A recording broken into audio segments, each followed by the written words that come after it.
Generation third generation computer में कौन कौन से होंगे? तो देखिए यहाँ पे सबसे पहले थर्ड जनरेशन में यूज हुई थी दोस्तों आईसी चिप। आईसी का फुल फॉर्म होता है इंटीग्रेटेड सर्किट। आईसी चिप का ने रिप्लेस करा था किसको? ट्रांजिस्टर को, जो हमने सेकंड जनरेशन में देखा था मेनली।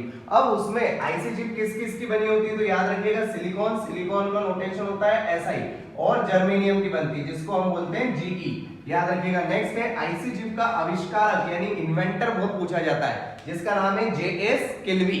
जेएस किल्वी, ये याद रखिएगा।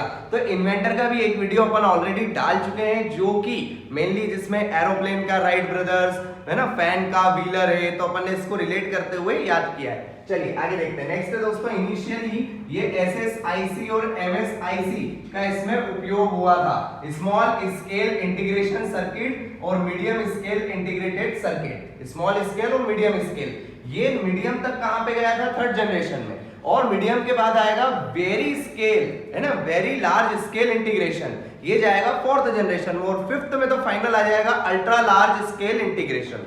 आगे चलते हैं। नेक्स्ट दोस्तों यहाँ पे सेकंड जनरेशन में ज्यादा तेज कंप्यूटर, ज्यादा स्पीड से चलते थे कंप्यूटर, साथ साथ में उनकी जो मेमोरी पावर थी वो भी क्या थी? ज्यादा थी। Next time sharing operating system का इसमें उपयोग हुआ, ये बहुत इंपॉर्टेंट है। अब टाइम शेयरिंग ऑपरेटिंग सिस्टम होता क्या है? तो इसके तहत क्या होता है कि एक साथ एक से अधिक यूजर्स एक साथ कंप्यूटर के संसाधन का यूज कर सकते हैं। जो कंप्यूटर के रिसोर्सेज है उनका एक से ज्यादा उपयोग कर सकते हैं एक साथ, एक ही जगह पे अलग अलग यूजर्स, ठीक है। इसको बोलते हैं टाइम शेयरिंग ऑपरेटिंग सिस्टम। पहले क्या होता था? एक ऑपरेटिंग सिस्टम, एक कंप्यूटर, एक व्यक्ति चला सकता है। लेकिन उसके साथ साथ जैसे आज हमारे पास बहुत सारी बड़ी बड़ी कंपनीज हैं जिनमें एक कंप्यूटर के साथ बहुत सारे कंप्यूटर को ऑपरेट करके लिंक करके रखना पड़ता है, ठीक है। वो यूज हो गया था इसके तहत टाइम शेयरिंग ऑपरेटिंग सिस्टम के तहत। एक और पॉइंट, हार्डवेयर और सॉफ्टवेयर अलग अलग मिलना शुरू हो गए थे। पहले ऐसा नहीं होता था, जैसे सेकंड जनरेशन तक कंप्यूटर तक क्या होता था? हार्डवेयर सॉफ्टवेयर एक साथ मिलते थे। अब थर्ड जनरेशन में स्टार्ट हो गया था हार्डवेयर और सॉफ्टवेयर डिफरेंट, ताकि इससे बेनिफिट क्या हुआ कि जिसको हार्डवेयर में जो कंपोनेंट या जो पार्ट या इक्विपमेंट चाहिए वो परचेस कर सकता है। सॉफ्टवेयर में किसी को और अपग्रेड वर्जन चाहिए तो वो सॉफ्टवेयर परचेस कर सकता है। मतलब ह्यूमन की नीड को ध्यान रखते हुए यहाँ पे हार्डवेयर और सॉफ्टवेयर को डिफरेंशिएट कर दिया गया था और उनका परचेसिंग भी स्टार्ट हो गया था। आगे नेक्स्ट है दोस्तों इसमें लैंग्वेज, इसमें भाषा यूज हुई थी कौन सी? एचएलएल। एचएलएल मतलब high level language. High level language, high level language में हमारी दो आती है, एक याद रखना है हमको पास्कल और एक याद रखना है बेसिक। पास्कल मतलब पास्कल से ही वो बना था पास्कलाइन कैलकुलेटर, ठीक है, जो ब्लेज पास्कल ने इसका आविष्कार किया था। एक होती है लैंग्वेज बेसिक। बेसिक लैंग्वेज बिल्कुल आरंभिक लोगों के लिए थी, जो इनिशियली कंप्यूटर को यूज कर रहे हैं उनके लिए, कि किस तरीके से आप उस कंप्यूटर को ऑपरेट कर सकते हैं। इसका फुल फॉर्म याद रखना है beginners all purpose symbolic instruction code. Beginners all purpose symbolic instruction code. Next इसके एग्जांपल क्या क्या थे? तो सबसे पहले IBM 360, IBM 370, तो 360 370 ये दोनों लगातार है, ये याद रखना है। IBM हमने पढ़ा है इंटरनेशनल बिजनेस मशीन होता है। नेक्स्ट यूनिवेक 9000, ये भी इसी का एग्जांपल है, किसका? थर्ड जनरेशन कंप्यूटर का, ठीक है, ये याद रखेगा। आगे चलते हैं। Universal integrated versatile electronic computer, ये इसका फुल फॉर्म होता है यूनिवेक का। अब कुछ बेसिक फुल फॉर्म्स देख लेते हैं अपन और उसके बाद देखते हैं। TCP/IP transfer control protocol internet protocol. ASCII American standard code for information interchange. BIOS basic input output system. EDP electronic data processing. GUI graphical user interface. ENIAC electronic numeric integrated analogue computer. ISDN integrated switched digital network. MTNL Mahanagar telecom Nigam limited. VSNL Videsh Sanchar Nigam limited. BSNL Bharat Sanchar Nigam limited. HTML hyper text markup language. HTTP hyper text transfer protocol. MICR magnetic ink character recognition. And the last one is OMR optical mark reader. करने वाले हैं। Fourth generation में क्या हुआ था, देखिए सबसे पहले फर्स्ट जनरेशन एक बार देखते हैं तो वैक्यूम ट्यूब यूज हुआ था, सेकंड जनरेशन में हमारा ट्रांजिस्टर यूज हुआ था, थर्ड जनरेशन में आईसी चिप जो अभी हमने देखा किसने, जेएस किल्वी ने इन्वेंट किया, उसका आविष्कार हुआ था। और फोर्थ जनरेशन में दोस्तों क्या हुआ था, तो फोर्थ जनरेशन में याद रखना अपने को माइक्रो प्रोसेसर यानी कि मेनली एमएसआई और एलएसआई जो मीडियम स्केल इंटीग्रेशन और लार्ज स्केल इंटीग्रेशन है ये तब्दील हो गया था वीएलएसआई में, और एंड तक आते हुए ये यूएलएसआई भी बन गया था, अल्ट्रा लार्ज स्केल इंटीग्रेशन, जो मेनली यूजेबल होगा फिफ्थ जनरेशन में। पर वीएलएसआई यूएलएसआई का आपको इनिशिएशन पूछे कि वीएलएसआई कब से स्टार्ट हुआ, वेरी लार्ज स्केल इंटीग्रेशन, तो ये आ जाएगा आपका फोर्थ जनरेशन।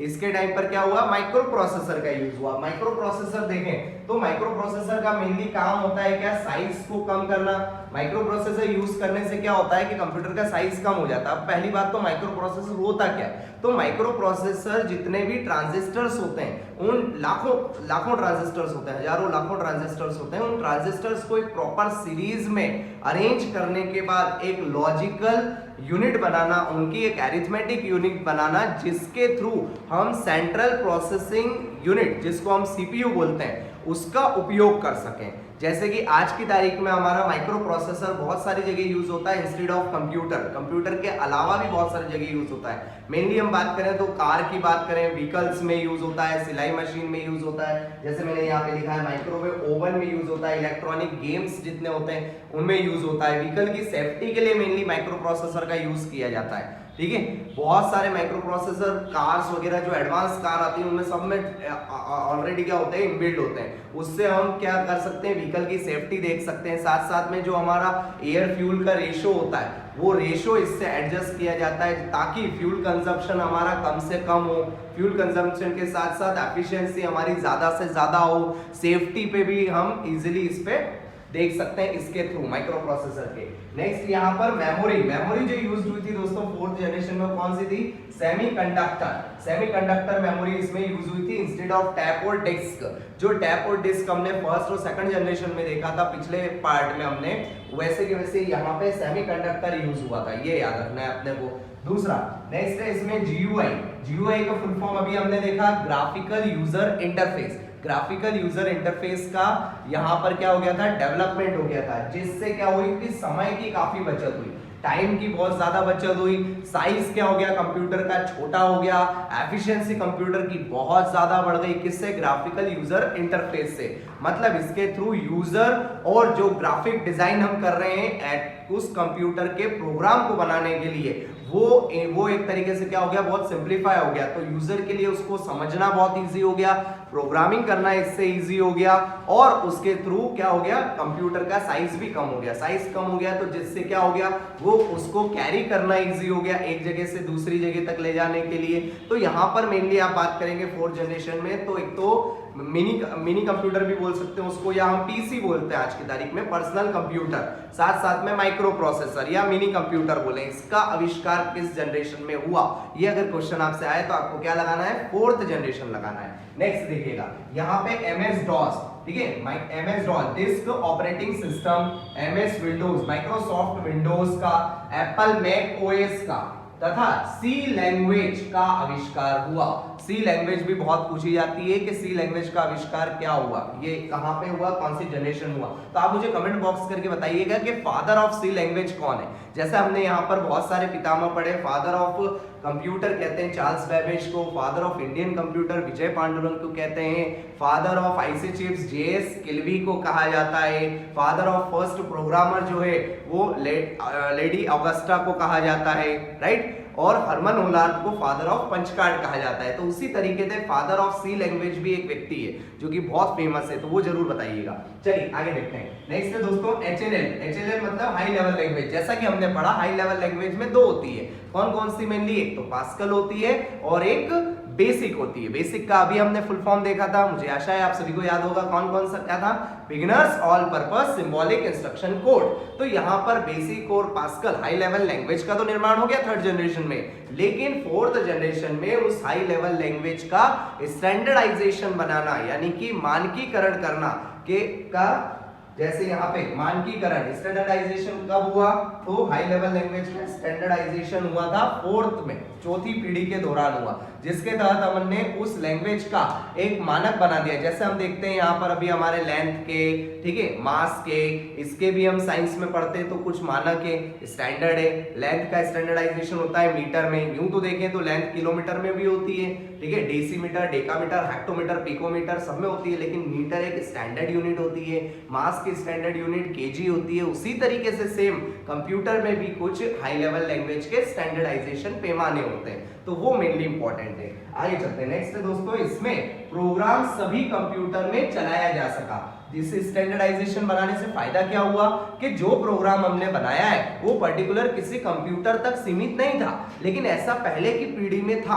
पहले जो जनरेशन चल रही थी, फर्स्ट सेकंड जनरेशन, उनमें आपने कोई कंप्यूटर अगर कोई प्रोग्राम बनाया है, जैसे father of programmer lady Agusta, तो उन्होंने कोई प्रोग्राम बनाया है तो वो पर्टिकुलर उस कंप्यूटर तक ही निहित होगा। लेकिन बाद में आगे जाकर ये क्या हुआ कि कोई भी प्रोग्राम है वो बाकी कंप्यूटर में भी ऑपरेट हो सकता है, चला जा सकता है। नेक्स्ट इस मिनी कंप्यूटर की शुरुआत भी इन्हीं के काल में हुई, याद रखना है, मिनी और माइक्रो दोनों, ये मिनी कंप्यूटर और माइक्रो प्रोसेसर। नेक्स्ट है दोस्तों पीसी को बोलते हैं पर्सनल कंप्यूटर, इसका डेवलपमेंट भी इसी के काल में हुआ। तो पर्सनल कंप्यूटर का मेनली श्रेय किसको जाता है? तो ये जाता है आईबीएम कंपनी को, ठीक है, इंटरनेशनल बिजनेस मशीन। और आईबीएम के कितने 350 जो वर्जन था, है ना, वो अपन ने देखा था अभी कौन सी, 3rd जनरेशन में, ये याद रखना है आपने को। साथ में नेक्स्ट है दोस्तों यहाँ पर आईबीएम का कौन सा है, तो पीसी एक्सटी, ये पीसी वर्ड से अपने आप लग जाएगा। आईबीएम का पीसी एक्सटी वर्जन आए, ठीक है, या एक्स टी के पहले एक्स